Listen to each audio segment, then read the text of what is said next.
परभणीत रात्री भयंकर प्रकार। महिला झोपलेल्या घराला बाहेरून सर्व असं। लोकांनी कपाळाला हात लावला। पोलिसांना फोनवर फोन गेले।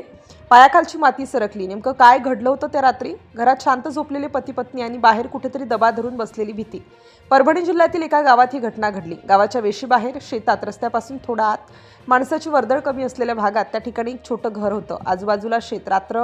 रात्री पूर्णपणे शांतता। कुत्र्याचं भुंकणंही थांबलेलं। घरात एक वृद्ध दाम्पत्य राहत होतं। दिवसभर शेतात काम, संध्याकाळी साधं जेवण आणि नेहमीप्रमाणे रात्रीची झोप। त्या रात्री सगळं नेहमीसारखं होतं। काही संशयास्पद नाही, काहीही वेगळं नाही, पण रात्रीचे ते काही क्षण सगळं काही बदलवून टाकणारे ठरले।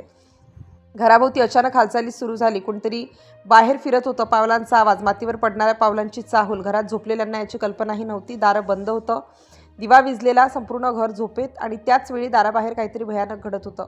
अचानक दारावर जोरात आवाज झाला। कुणीतरी दार ढकललं। कुणीतरी बाहेरून आरडाओरड केली। घरात झोपलेल्या महिलेला जाग आली। घाबरून तिनं आवाज दिला, पण पुढच्या क्षणी दार उघडण्याआधीच धारदार शस्त्राने हल्ला करण्यात आला।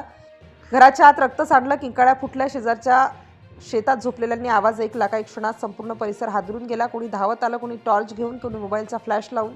घरातलं दृश्य पाहून लोकांचे हात थरथर कापू लागले। रक्ताने माखलेले कपडे, जमिनीवर सांडलेलं रक्त आणि वेदनेने तडफडणारे दोन जीव। कोणीही काही बोलू शकत नव्हतं। नेमकं कोण आलं होतं, का आलं होतं आणि इतका भयानक हल्ला का केला, या प्रश्नांनी सगळ्यांची झोप उडवली। क्षणाचाही विलंब न करता जखमींना उपचारासाठी हलवण्यात आलं। गावातून आधी जवळच्या ठिकाणी आणि नंतर परभणी शहराकडे। दरम्यान घटनेची माहिती मिळताच पोलीस घटनास्थळी पोहोचले। घराभोवती पाहणी सुरू झाली। जमिनीवरील ठसे तपासले गेले। श्वान पथकाला बोलावण्यात आलं। संपूर्ण परिसर सील करण्यात आला। लोकांची ये जा थांबवण्यात आली। पण एकच प्रश्न सगळ्यांच्या मनात घोळत होता, हे नेमकं कुणाचं आहे?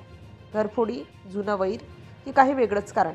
उत्तरं काहीच मिळत नव्हतं। रात्री उशिरापर्यंत चौकशी सुरू होती। गावात भीतीचं वातावरण पसरलं होतं। आजही त्या घराकडे पाहताना लोक थांबतात, काही क्षण शांत राहतात, कारण त्या रात्री परभणी जिल्ह्यातील त्या गावात फक्त हल्ला झाला नव्हता, तर लोकांचा विश्वास, सुरक्षिततेची भावना आणि शांत झोप सगळंच रक्तात माखून पडलं होतं।